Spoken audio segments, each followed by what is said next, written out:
unprepared. Highly requested a in-depth, not a in-depth. Let's start it again. Yes, it's an in-depth. Yes. Okay, let's start it again.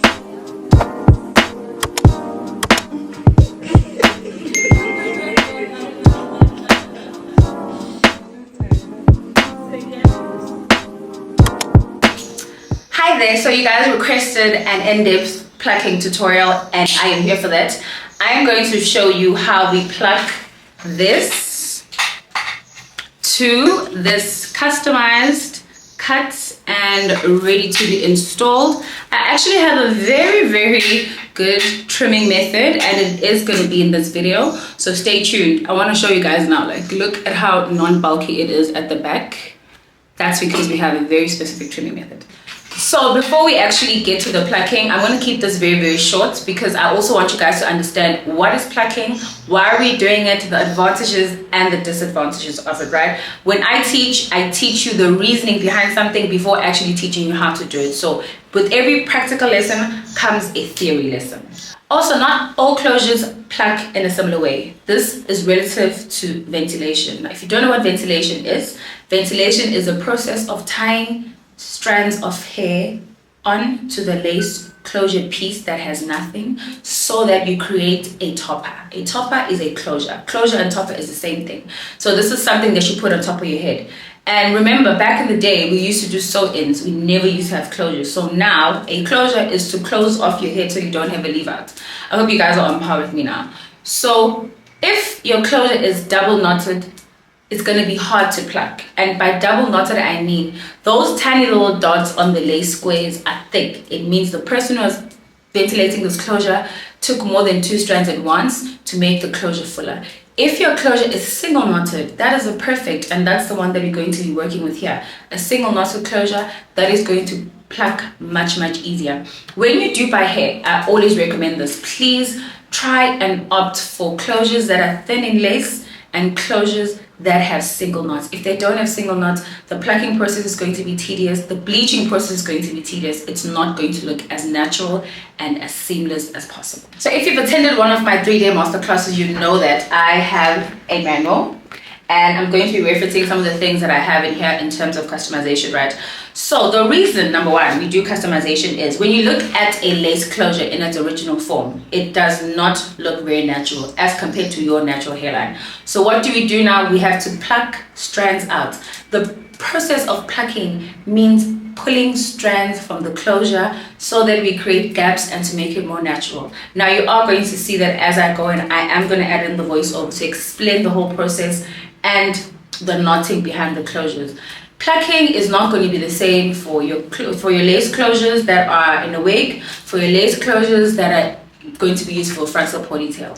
And by this, I mean, if you want a more natural effect, you can go for a bit of an over-plucked method. If you want a very not so natural but good looking effect, you're going to go for the standard plucking. There are disadvantages to plucking, right? Number one, we are decreasing the longevity of the closure, and by this I mean your closure is prone to balding because you did pluck out some strands of hair. So if those strands are now out and for example you are brushing it out with high tension, those strands may come out. So we are already putting it at a risk of balding. The 3 important things you need for plucking your lace closure is your spray bottle. I do not do dry plucking. I only do dry plucking if the lace closure is going to be a Lagos hairline, for example, or I'm trying to mimic your own natural hairline, but I don't recommend dry plucking. Also, the dry plucking comes after I've done the normal standard plucking. You need a comb, obviously, and you need a tweezer. I prefer these types of tweezers with the long edge and short edge, as you can see. I have a couple of these also because once you use a tweezer over and over again, it keeps getting blunt. But also, I sometimes file down my new tweezers so they are not too sharp for my lace closures to avoid tearing. Okay, it has to be on your boob level so that you can pluck like this. Because my woman is packing machine. Okay, oh, down, you're not going to be able to see properly.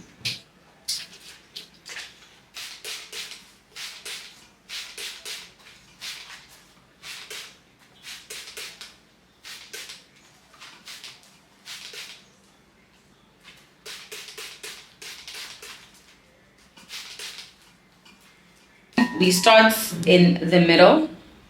You separate your middle to your sides. So there's 3 sections. It's the top, and it's this section here and this section here. What I usually do is I start with opening a line that is 1 centimeter behind the hairline. So I'll place my finger like this and then open my line from there. So this is where I'm going to start plucking and then join it to the front. So remember, I'm only dealing with the top for now. I will do the sides once I'm done. So plucking is not an easy thing to do. I'm not going to lie to you guys. It needs you to practice. Hence, I did post on my TikTok that I will have wigs that are ready to purchase that will work for you to learn how to pluck. So if you look closely at this video, I'm using my tweezer. I'm pulling at the lace and I'm pulling back, right? If you notice my hand, look closely at my hand, I'm pulling the strands back as well. You did notice that I opened a line behind the hairline and I'm plucking from there.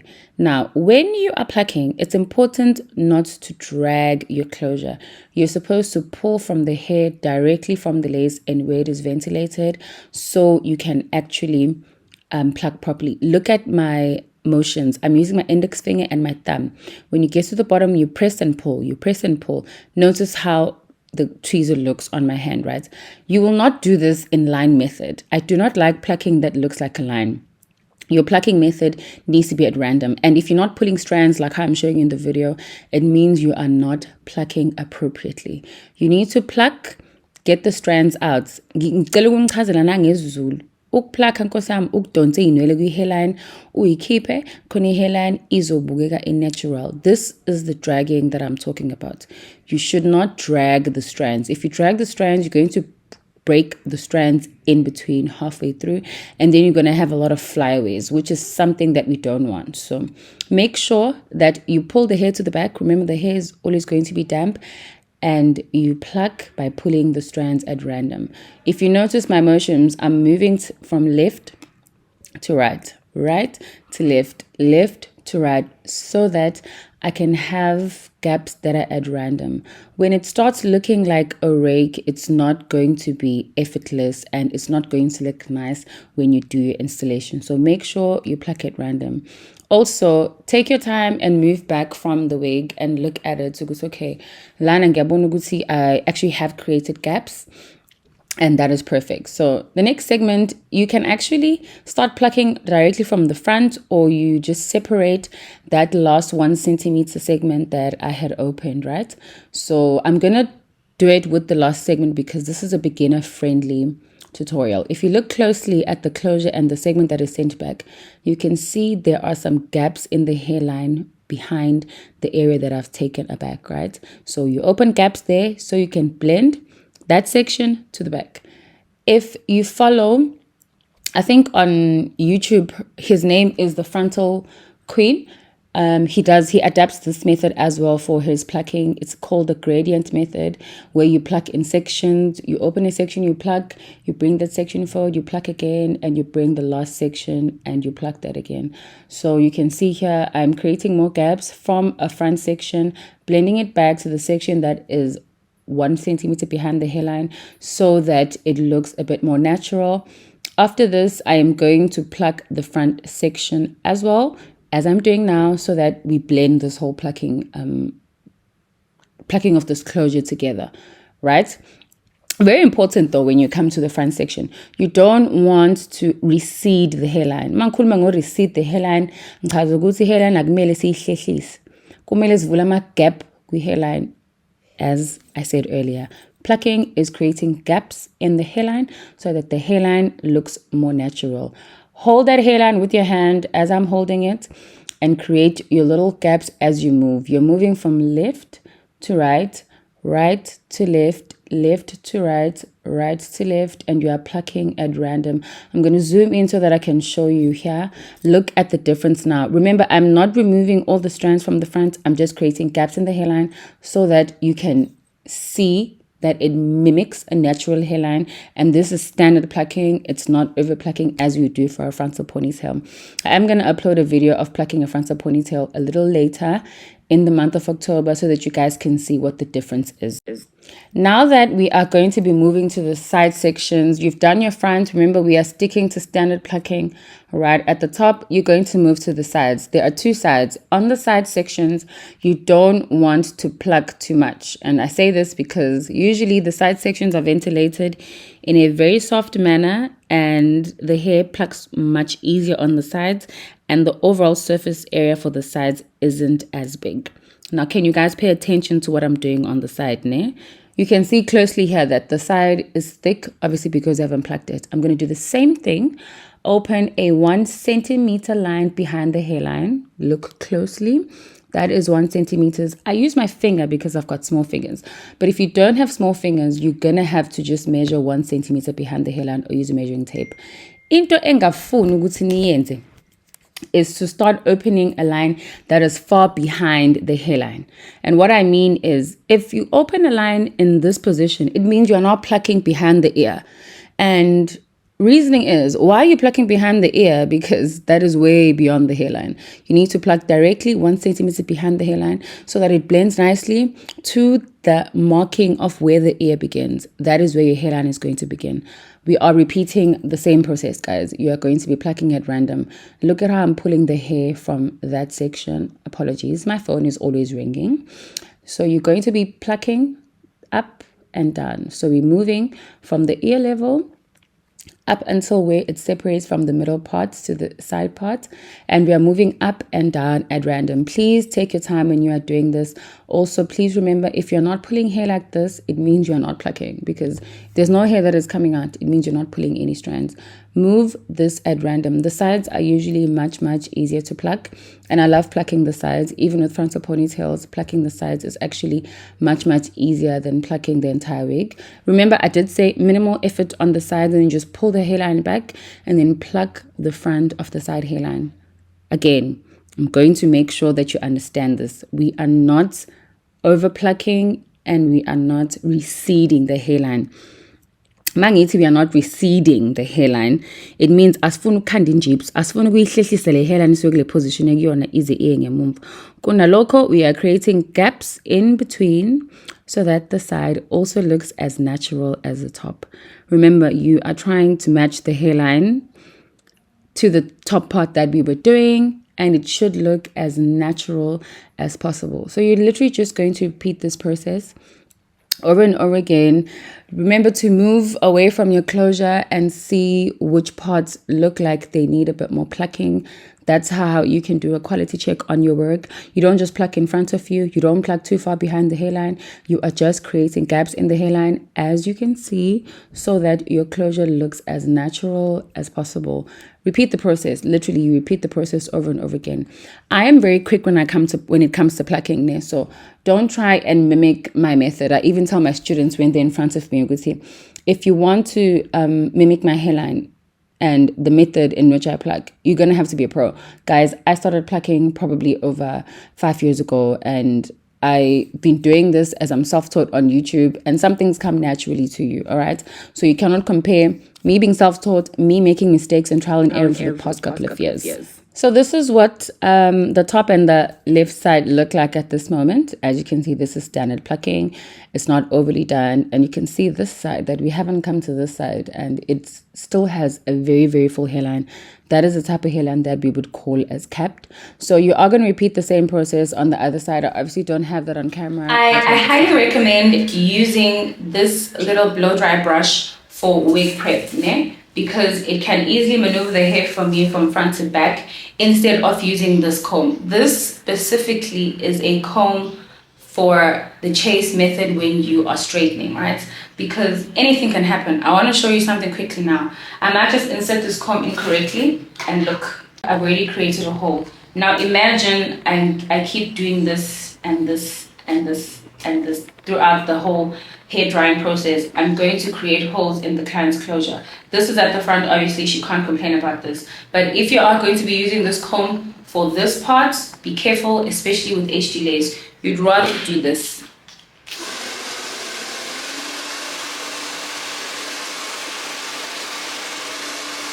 Also, when you do start hair drying, I don't want you to focus your hair dryer on too much high heat here, because you can burn the closure, and I'll show you how you can burn the closure.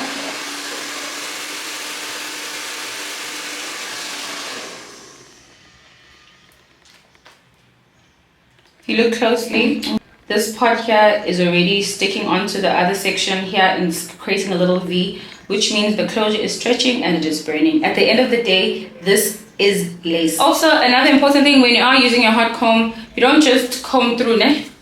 Because very long hot comb now, you have to, the base of the hot comb is what is warm. And if you're doing it on the mannequin, you add an advantage. And the chances of you burning the hair here are very, very low. So really take your time when you are setting hair for a client or setting hair for yourself on the mannequin head, so that it can be super, super, super flat. Remember, I haven't applied any product here. I'm not going to apply any product because we are going to be installing this on our client who's coming in the next hour.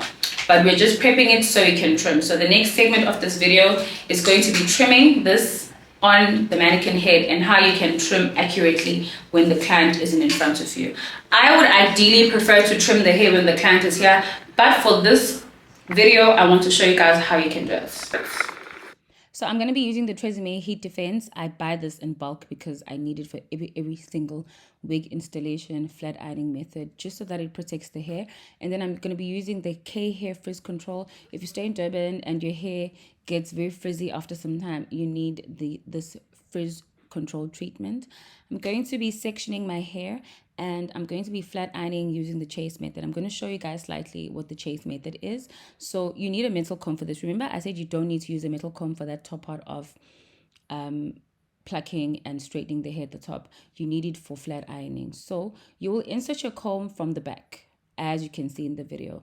Both your hands are supposed to work for flat ironing. Left hand has a comb, right hand has the flat iron. So what you're going to do is you are going to do the chase method and make sure that your comb follows the flat iron, but don't rush through it.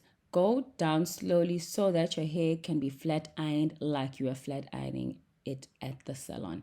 If you're gonna rush through this chase method, you're gonna feel like your hair isn't properly flat ironed, and you're not gonna be satisfied with how nice and sleek it's going to be. You should follow the same method up until you get to the closure. So when we get to the closure, we're going to open a middle part. Remember, I am just showing you how you can flat iron, prep a wig that is going to be couriered to a client or picked up by a client. The reason why you're going to open a middle part is solely because you want the hair to be equal from side to side, right? So if you're trimming a wig, if I take all the hair and send it to the back, when the client opens a middle or a side part, the hair is going to be longer on the cheekbone. However, if we open a middle part, the hair is going to be more equal, especially when we trim. Now, I want to make sure that you guys understand this whole idea of using the correct pins. We don't use T-pins, we use berry head pins, right? These pins actually prevent tearing of the lace closure as compared to T-pins. T-pins hook onto the lace closure than the pearl head pins or berry head pins, whatever it is that you will find it at the store, as they call it as. Usually it's called pearl head pins. I buy these in bulk so that I don't lose them. We always actually lose them, but usually if you buy a lot, you're not going to have a problem. So these are the pearl head pins that we use for pinning down the closure. Please make sure that you pin down at the very edge of the closure. This is a closure that isn't cut, but it's a good idea to pin down at the very edge of this closure as well. You're going to open your middle parts, definitely.